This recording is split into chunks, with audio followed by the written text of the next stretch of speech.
मसूद साहब के यहाँ पर कुछ कलमात प्रोफेसर इर्तज़ा करीम साहब के खिदमत में पेश करें।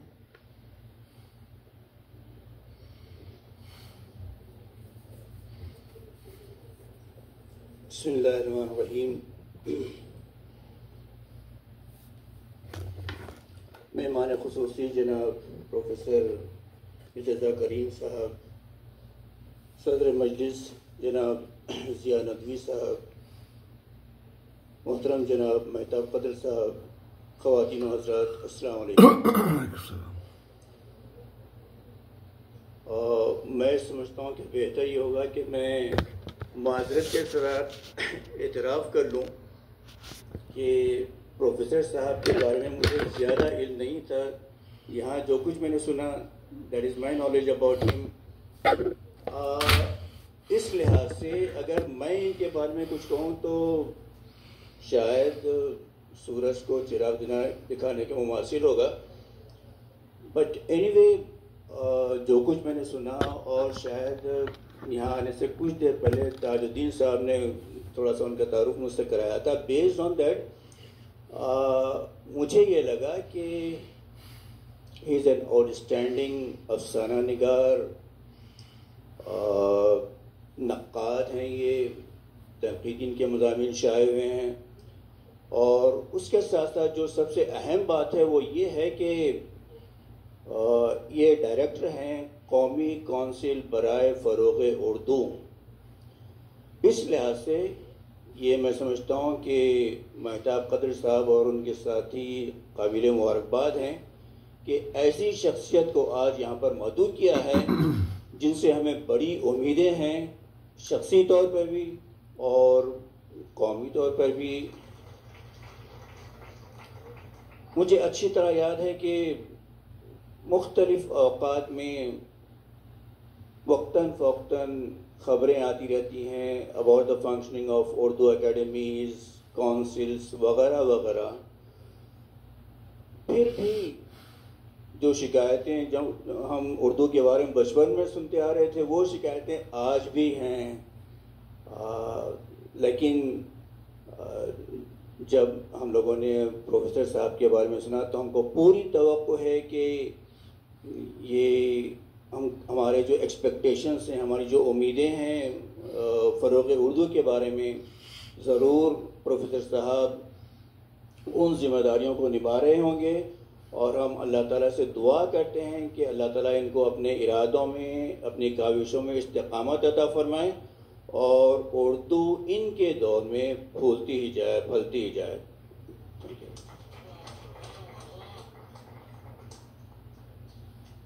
बेहद शुक्रिया मोहतरम मसूद अहमद साहब।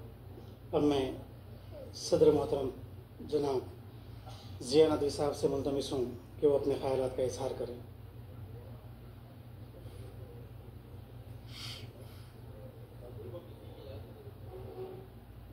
सदर का नंबर अस्सलाम वालेकुम रहमतुल्लाहि व बरकातुहू। मुहतरम जनाब प्रोफेसर साहब, मेहमान खुसूसी, जद्दे के मुअज़्ज़िन, ये ग़ालिबन दूसरी मरतबा है कि प्रोफेसर साहब जद्दी तशरीफ़ लाए हैं और इनके एज़ाज़ में ये मजलिस मुनक़िद की जा रही है। मैं भी मसूद साहब के फॉलो करते हुए ये कबूल करता हूँ कि मुझे उनके बारे में ज़्यादा तारुफ़ नहीं था, मगर आज ये जान के खुशी हुई कि भाई हमारे एक अपने कुटुंब के निकले, हम पटना के हैं, गया के हैं। तो ये बड़ी खुशी की बात मेरे लिए ज़ाती तौर पर है। मुझे गलतफ़हमी थी कि इनका ताल्लुक़ हैदराबाद से, इसलिए कि मगर बहर अल्हम्दुलिल्लाह ये जहाँ से भी हैं, मगर जो काम ये कर रहे हैं असल में कदर उस बात की है। इस वक्त हिंदुस्तान के माहौल में उर्दू की शम्मा जलाना, उर्दू के लिए काम करना और उर्दू के शायरों पे किताबें तसनीफ़ करना, उर्दू के नक़ाद बनना, ये हर आदमी के बस की बात नहीं है।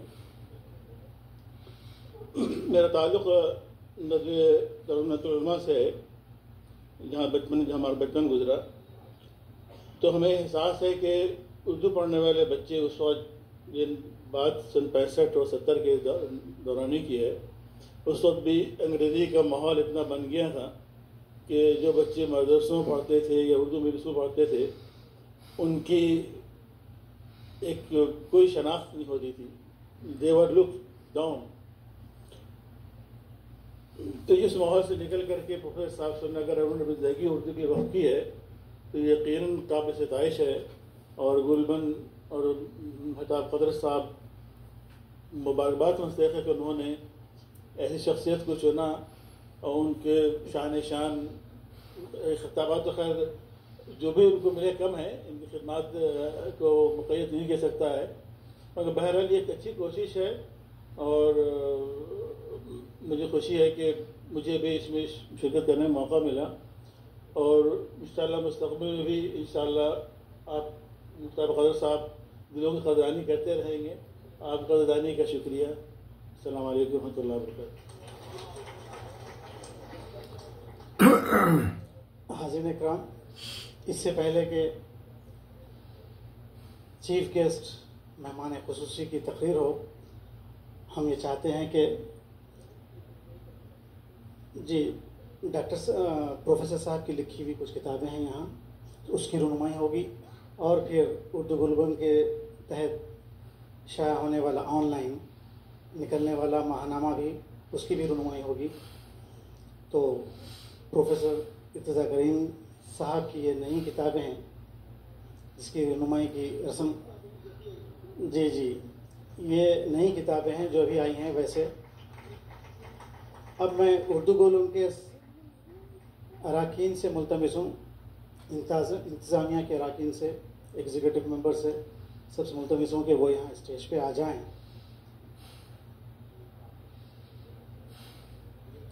उसके साथ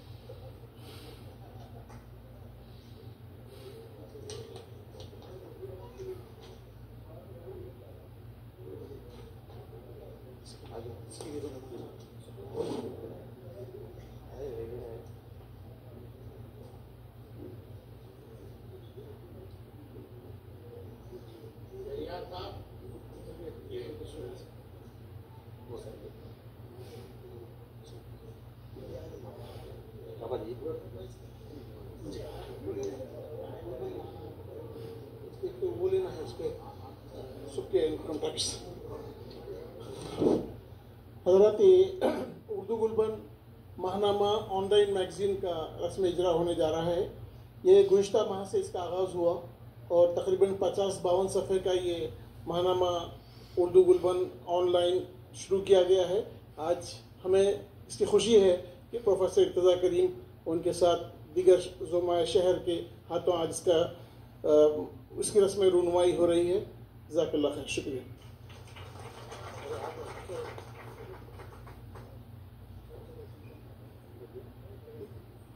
इंतज़ाम के तमाम अरकान से मुल्तमिस हूँ कि वो अपनी नशिस्तें संभालें।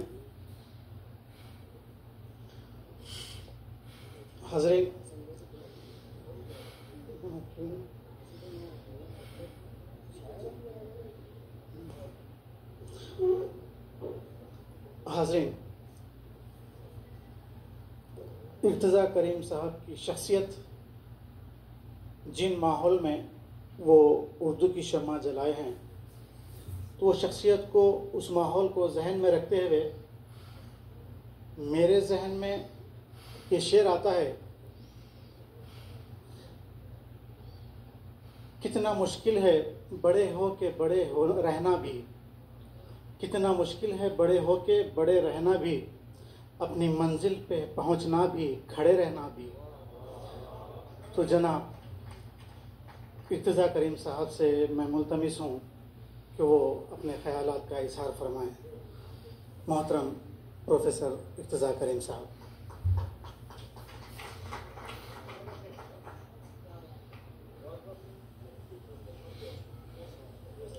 ऐसा गुमान होगा कि मैं मिंबर से कोई खुतबा दे रहा हूँ।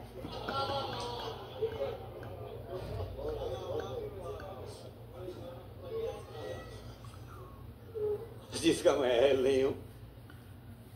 बहरहाल सदर जलसा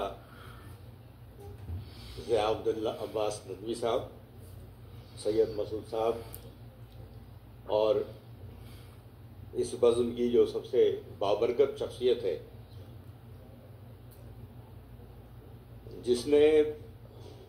जिसकी मौजूदगी ने दरअसल उर्दू ज़बान के उस मिजाज की नुमाइंदगी और तर्जुमानी कर दी है जिसका नाम जनाब अय्यर साहब।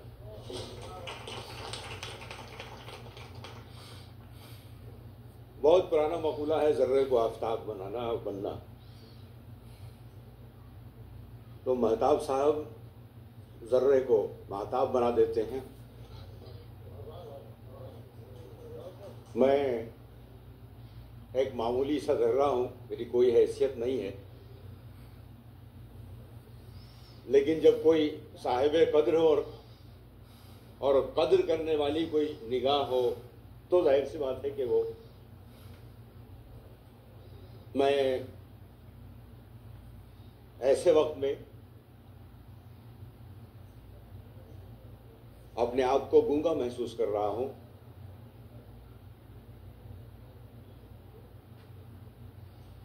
कि वो शजर बोए ही नहीं जिसके समर मानता हूं।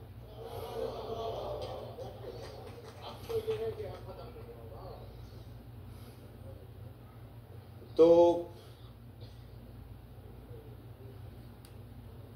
मैंने ऐसा कोई काम नहीं किया है जिससे मुझे ऐसा महसूस हो, ऐसा लगे कि साहब वाकई मैं इसका अहल हूँ, लेकिन मोहब्बत कहाँ उसूल व ज़वाबित को देखती है। ये महताब कदर साहब और अराकीन गुलबुन और इनकी पूरी जो अंजुमन है, इन्होंने अपनी मोहब्बत का इजहार किया है। मुमकिन है कि आप किसी गलत फहमी का शिकार हो जाएं, लेकिन मैं किसी गलत फहमी का शिकार नहीं हो सकता,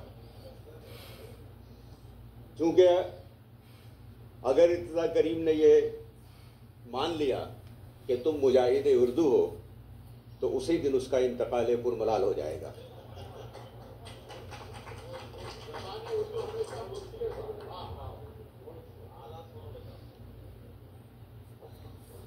मैं बहुत गौर करता हूं, अब्बास नदवी साहब चूंकि मेरे नाना मोहतरम सैयद सुलेमान नदवी साहब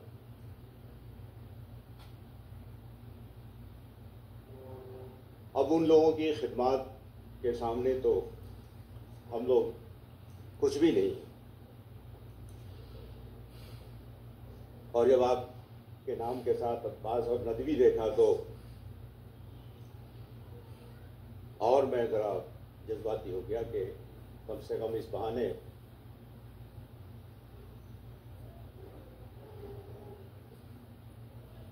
दरअसल उर्दू हमारी खिदमत कर रही है। मैं ये बार बार कह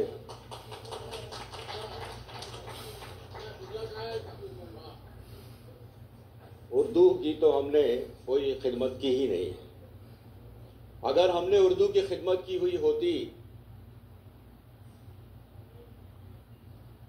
तो आज जहां उर्दू है इससे बहुत आगे होती।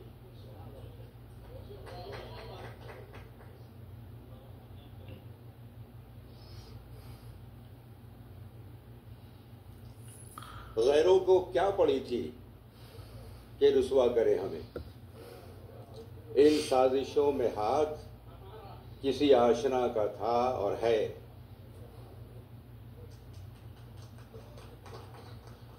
गैरों को क्या पड़ी थी कि रुसवा करे हमें, इन साजिशों में हाथ किसी आशना का। आप यूं भी कह सकते हैं कि इस घर को आग लग गई घर के चिराग से।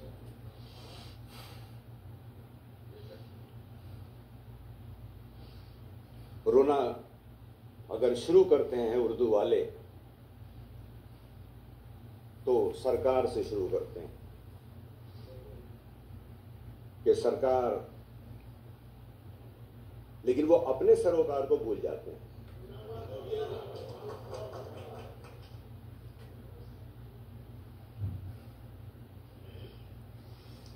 बहुत अच्छी बात आपने कही और आपने भी कही कि उर्दू पढ़ने वाले लोग बहुत ऊंचाई पे नहीं पहुंचते हैं, लेकिन मंजरनामा ऐसा नहीं है, सच्चाई यूं नहीं है। उर्दू पढ़ने वाले भी समाज में बुलंदियों पर पहुंचते हैं और पहुंचे हुए हैं।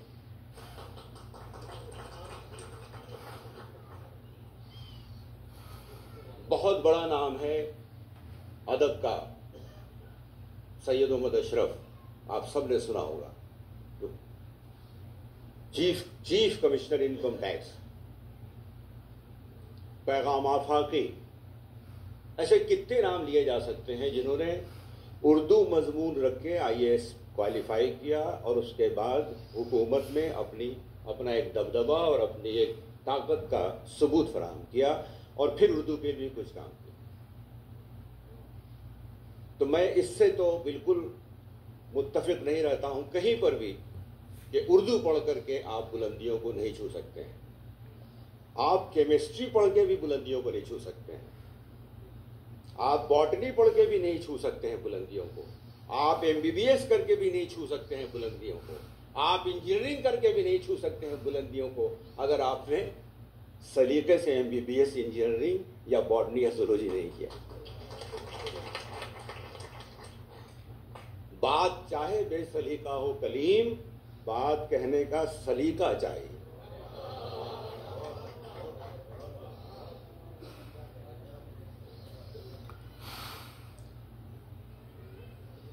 एक मॉडल आपके यहाँ ब्रांड चल रहा है, आपके यहाँ भी पहुंच चुका है, हल्दीराम। कौन था हल्दीराम, कौन है हल्दीराम? आप तसव्वुर फरमाइए, जब वो पैदा हुआ होगा तो उसका नाम ऐसे ही रख दिया होगा, हल्दूराम, हल्दीराम, है ना। लेकिन उसने ना एक ब्रांड डेवलप किया और ब्रांड डेवलप करने की वजह से आपको मॉल में जाना होता है, कुछ भी हल्दीराम का चाहिए। तो अब उसने जो काम किया, काम लगता है बहुत छोटा सा होगा ना, नान भाई रहा होगा कुछ, लेकिन उसने उसमें अपनी महारत ऐसी बना ली कि आपको हल्दीराम हल्दीराम हल्दीराम करने पर मजबूर कर दिया। इसलिए कोई मजमून छोटा नहीं होता है, कोई पेशा छोटा या बड़ा नहीं होता है। अय्यर साहब बेहतर तौर पर बताएंगे कि जर्नलिज्म में बहुत सारे लोग बैठे हुए हैं, लेकिन उसमें से सब लोग रविश कुमार नहीं होते।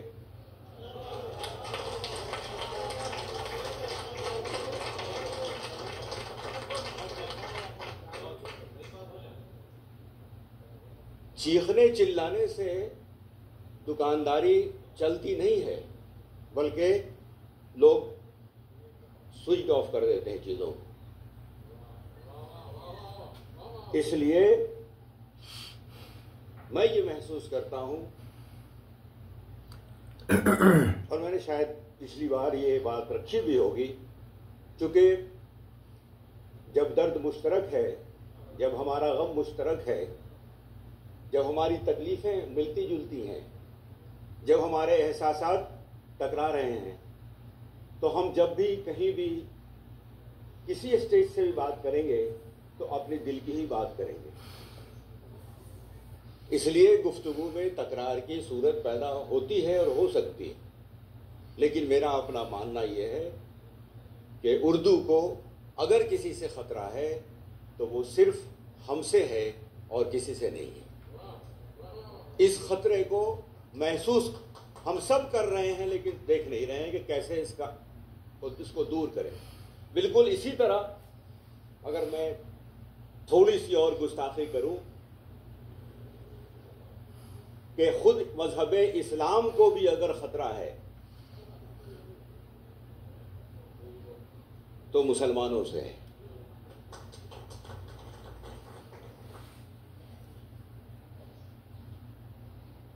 बहुत आप तो खैर जद्दा में बैठे हुए हैं,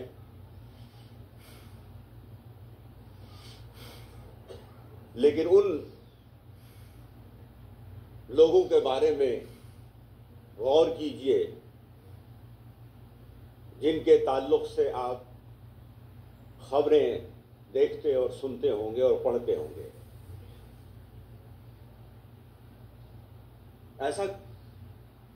ऐसा क्यों हो रहा है कि एक ऐसी कौम और उस कौम से जुड़ी हुई ऐसी जबान जिसका एक अपना दबदबा था, जिसकी अपनी एक शान थी, आज वो रहमत की बजाय दहशत के नाम से जानी जा रही है।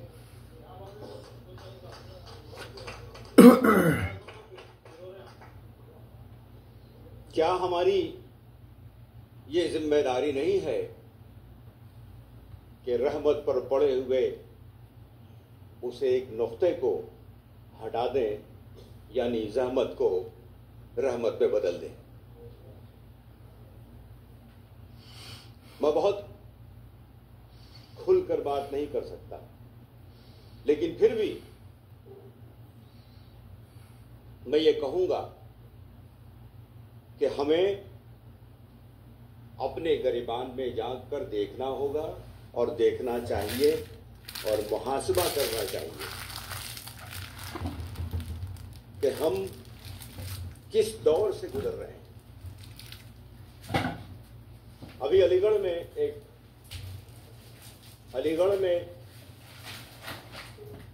एक अभी तकरीब थी, डेढ़ दो महीने पहले। आज आपको सब लोगों को पता है कि इस वक्त दुनिया को सरसैयद हो गया।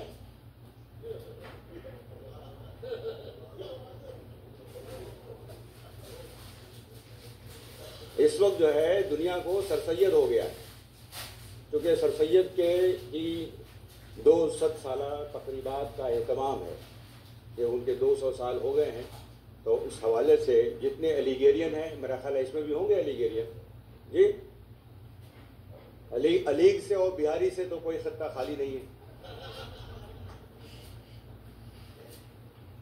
देखिए, अच्छा खासा एक शरीफ आदमी जिसका नाम मेहताब बदर है, वो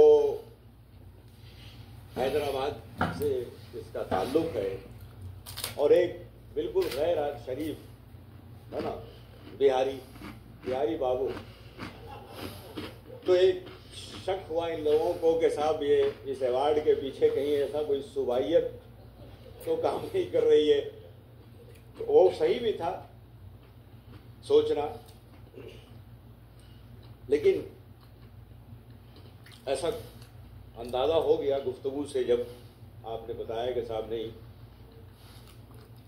मेहताब कदर साहब तो शरीफ आदमी निकले, जिसको अवार्ड दिया जा रहा है, ये जरा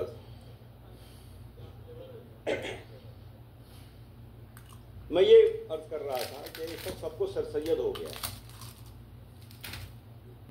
डिनर खाते हैं सर, अलीग के लोग साल में एक बार डिनर होता है और बड़ी बड़ी तकारीर होती हैं, बड़े बड़े करोड़ों रुपए ये साहब खर्च कर दिए जाते हैं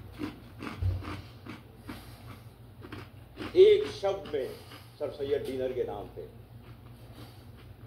वो सरसैयद जिसका मिशन ये था कि फाउंडर डे नहीं मनाया जाएगा कभी भी जिंदगी में, फाउंडेशन डे मना सकते हो।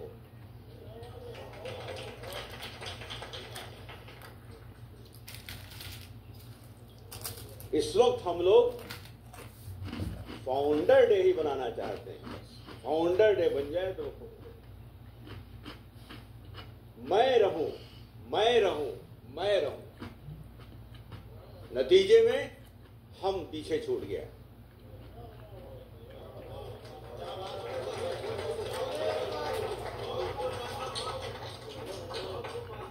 किसी शायर ने इसीलिए कहा था कि मैं को जब हम बना लिया, मैंने खुद को खोया भी, खुद को पाया गया। हम बनाने की कोशिश कीजिए, अपने अंदर से हिंदी का एक लफ्ज़ आ रहा है अहम, उसको रुखसत कीजिए और हम बनाइए। फिर देखिए कैसे दुनिया बनती है और संवरती है। मैंने अलीगढ़ में ये बात कही कि इस वक्त पूरी दुनिया में, हिंदुस्तान की बात नहीं हो रही, पूरी दुनिया में इस वक्त मुसलमान जिस तरह निशाने पर हैं, जिस तरह मुनाफरत की दीवार उठाई जा रही है, नफरत की दीवार उठाई जा रही है और बिल्कुल मंसूबा बंद तरीके से उठाई जा रही है कि इर्तिजा करीम दहशतगर्द हैं, चोर हैं, बेईमान हैं और फलां हैं और फलां हैं और फलां हैं। और आप जानते हैं कि अगर एक झूठ को बार बार दोहराया जाता है तो वो सच की शक्ल ले लेता है। लेकिन मेरी उसमें जिम्मेदारी है, मुझे भी गौर करना होगा कि अगर मैं निशाने पर हूं तो इसकी वजह क्या हो सकती है और इसका सद्जवाब कैसे किया जा सकता है। मैंने कहा कि इस सरसैयद डे पर गुफ्तगू करने से बात नहीं बनेगी। आप खुद को इस वक्त महसूस कीजिए कि 1857 के उस हिंदुस्तान में आप सांस ले रहे हैं और आप खुद बजाते खुद, आप खुद सरसैयद अहमद खान। हर आदमी जो यहाँ बैठा हुआ है ये अपने आप को सरसैयद अहमद खान महसूस करे और फिर फैसला ले कि एक ऐसे वक्त में जब कौम पर ऐसा बुरा वक्त आ पड़ा हो, ऐसे वक्त में सरसैयद बन के मैं क्या फैसला लेता। किधर जाएंगे आप? आप दाहिनी तरफ जाएंगे, बाईं तरफ जाएंगे, सीधे सड़क में जाएंगे। सरसैयद अहमद खान के साथ क्या क्या जुल्म नहीं तोड़े गए, ये सब आप जानते हैं। तारीख आप हमसे ज्यादा भी, हम तो खैर इतने पढ़े लिखे भी नहीं हैं।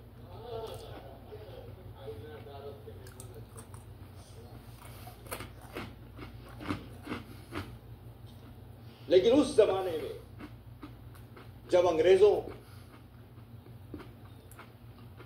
के दिल में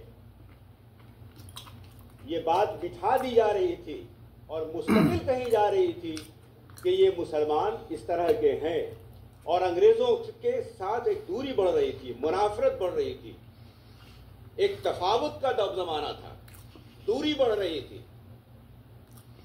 एक ऐसे वक्त में सरसैयद अहमद खान ने कौन सा काम किया? सबसे पहले उन्होंने उस मुनाफरत की दीवार तोड़ने की कोशिश की कि इसको तोड़िए।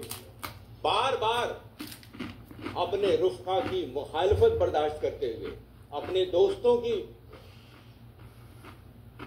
मुखालफत को बर्दाश्त करते हुए, अपने कौम के हवाले से जो कुछ उन्होंने तान तशनी सुना उसको सुनते हुए उन्होंने बार बार अंग्रेजों के साथ महफिलें की, मजलिसें की, डिनर पे शरीक हो रहे हैं और बता रहे हैं कि नहीं ऐसी सूरत हाल नहीं है। जभी तो जो भी जमीन का टुकड़ा मिला सरसैयद अहमद खान को, वो किसकी बदौलत मिला? अगर उन्होंने भी उसी पॉलिसी पर अमल किया होता जिस पॉलिसी पर आज हम लोग चलना चाह रहे हैं तो बहुत मुश्किल है। मुझे लगता है कि दुश्मन को दुश्मनी से नहीं जीता जा सकता, उसके लिए तो मोहब्बत और सिर्फ मोहब्बत से ही काम लेना होगा।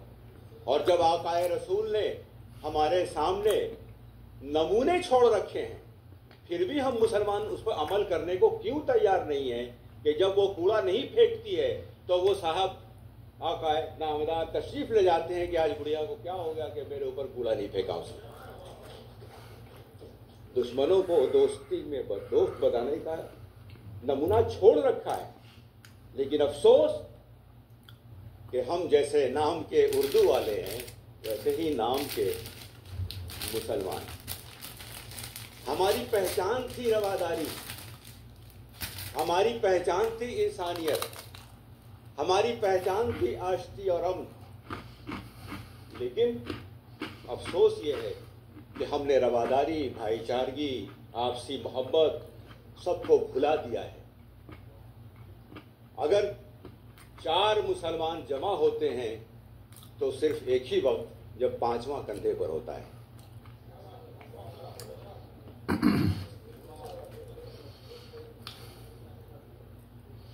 चार मुसलमान अय्यर साहब उसी वक्त इकट्ठा होते हैं जब 5वां कंधे पर होता है। वरना आप देखते होंगे जद्दा की मस्जिदों में नमाज 5 वक्त की नमाज होती है और हर नमाजी एक दूसरे के बराबर में खड़ा होता है और हर नमाजी को गौर से देखेंगे तो एक का पैर आगे दूसरे का पैर पीछे होता है। मैं बहुत प्रैक्टिकल बात कर रहा हूं। जब भी आप नमाज में खड़े होते हैं तो आप तसव्वुर कीजिएगा कि एक अगला होगा तो एक पिछला होगा, कोई एक सफ में खड़ा नहीं होगा। तो तुम्हारे यहाँ उखुवत, मोहब्बत, एकानगी, यकसानियत कहाँ से आएगी? क्योंकि खुदा अगर कहता है तो गलत तो कह ही नहीं सकता कि अगर तुम्हारी सफ़ों में खलल है तो हम तुम्हारे दिलों में भी खलल डाल देंगे। फिर कैसे दिल हमारे मिल सकते हैं? बाप बेटे का दिल नहीं मिल सकता, भाई भाई का दिल नहीं मिल सकता, इसलिए कि जब वो जमात में खड़ा है और अगर किसी ने टोक दिया बदर साहब कि जरा सा सीधी कर लो, तो ऐसे आंखें टेढ़ी करके देखेगा।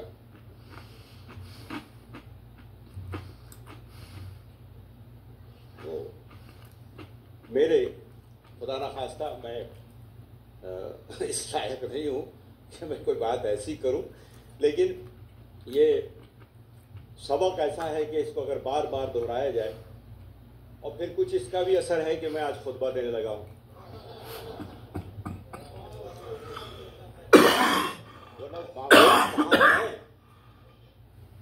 यहाँ ये और कल जुमा भी है। कल कोशिश करूंगा कि मक्के में अगर आगे मिल जाए इमाम काबा की बजाय मुझे कहीं कोहनी मार के जगह मिल जाए तो मैं आगे ले लूं। तो मेरे कहने का मकसद सिर्फ ये है, जाहिर बात है कि मुशायरा भी शुरू होना है और आप लोग तो मैं किसी गलतफहमी में नहीं हूँ। पहले भी कह चुका हूँ मैं कि मुझे सुनने नहीं आप आए हैं, आप शायरों को सुनने आए हैं और अपनी तफरीह के लिए आप आए हैं यहाँ पर। इसलिए मैं अपनी बात यहाँ चाहूँगा मुख्तसर करते हुए कि इस वक्त जो मैंने सवाल उठाया है ये सब आप लोगों के लिए है और आप अपने आप को 1 से लेकर के 1 into 1 करते हुए मल्टीप्लाई कर लीजिए ताकि ये बात जहाँ तक पहुँच सके, ज़्यादा लोगों तक इसको समझिए कि सर सैयद अगर आप होते आज तो आप क्या फ़ैसला लेते। ये अब्बास नदवी साहब, देखिए क्या लिखा हुआ है इनके साथ, डायरेक्टर अल-फलाह इंटरनेशनल स्कूल। उसके बाद सैयद मसूद साहब, principal Indian International School Jeddah. क्या है ये स्कूल चला रहे हैं। इनको मालूम है कि बुनियाद कहाँ रखनी है हमें, और जब बुनियाद सही रख दी गई तो इमारत अपने आप सही हो जाएगी।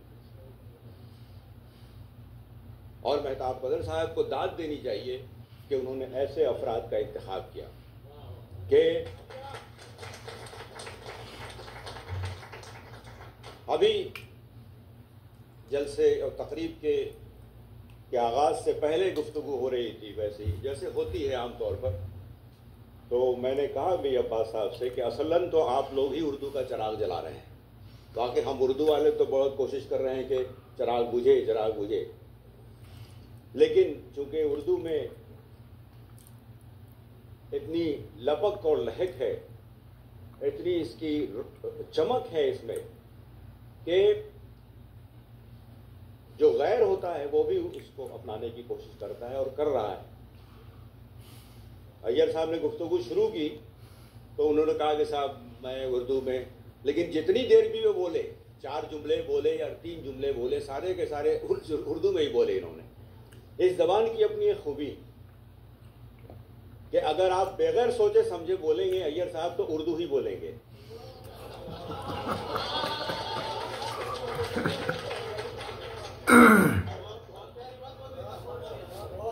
और अगर आप सोच के बोलेंगे तो आपके घर में खलल वाक़ हो जाएगा, खतरा पड़ जाएगा कि साहब मैं सुमन लेने गया था।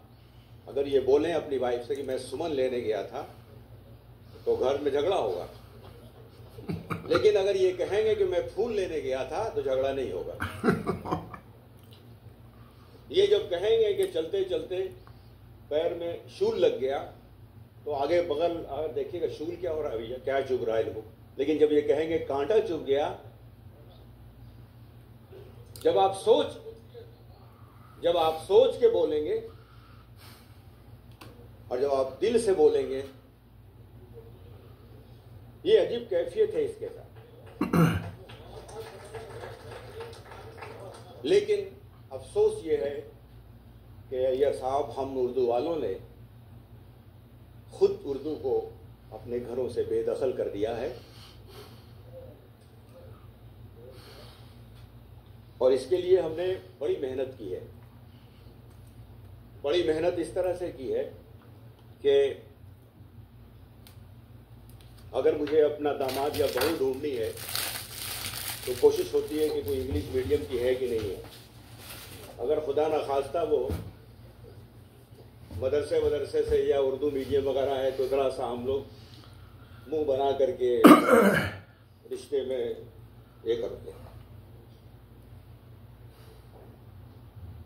उसके बाद और अगली मंजिल भी है अय्यर साहब। मैं इसलिए आपको बता रहा हूं कि मैं बात इनसे कर ही नहीं रहा। इनसे बात करूंगा क्या है तो मैं खुद से बात करूंगा। अगर मैं इनसे बात करूंगा तो क्योंकि जो दिल का हाल है सो दिल्ली का हाल है। जो मेरे घर का हाल है वही इनके घर का हाल है। और जब असलम अफगानी साहब का जिक्र आया महताब कदर साहब से, तो मैंने कहा यही है असलम अफगानी साहब। तो इन्होंने कहा हाँ लगते नहीं है। तो मैंने कहा साहब नहीं, कहीं कहीं से तो लगते हैं आप, गौर से देखिएगा आप, तो कहीं कहीं से तो अफगानी लगते हैं।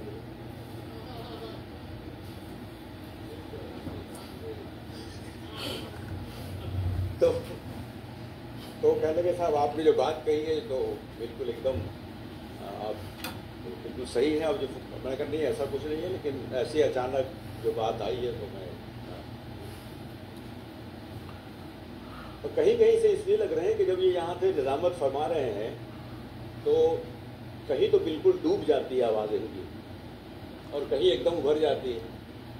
हालांकि अफगानी तो अफगानी होता है भाई, वो तो हजर अस्वद को भी चूमने में वो ऐसा धक्के देता है लोगों को कि लोग बाहर फेंक जाते हैं।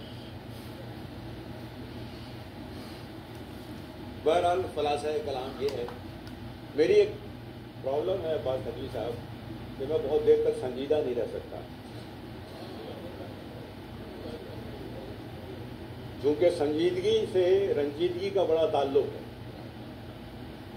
जब जब आदमी संजीदा होता है तब तब आदमी रंजीदा हो जाता है, और रंजीदगी में कोई अच्छी बात निकल के नहीं आती है कि मैं आपसे अच्छी बात कर सकूं। एक सवाल जो मैंने आपके सामने छोड़ा है कि अगर 2017 या 2018 में मान के चलिए कि जो हालात हैं उसमें अगर आप सर सैयद होते तो आप अपने कौम के लिए, अपने नौजवान नस्ल के लिए, अपने बच्चों के लिए क्या लाइन ऑफ एक्शन तैयार करते हैं? आपको लग रहा होगा कि ये बहुत छोटा सवाल है, लेकिन ये सवाल आपका और आपके बच्चों का मुस्तकबिल तय करने वाला है। इस पर बहुत सी संजीदगी से गौर करने की जरूरत है। और जब आप देखिए ना कि उस आदमी ने नस्र को अरबी और फारसी से निकाल के उर्दू, अगर आप उर्दू जबान की सिर्फ इतनी ही सी बात कर लें, छोड़िए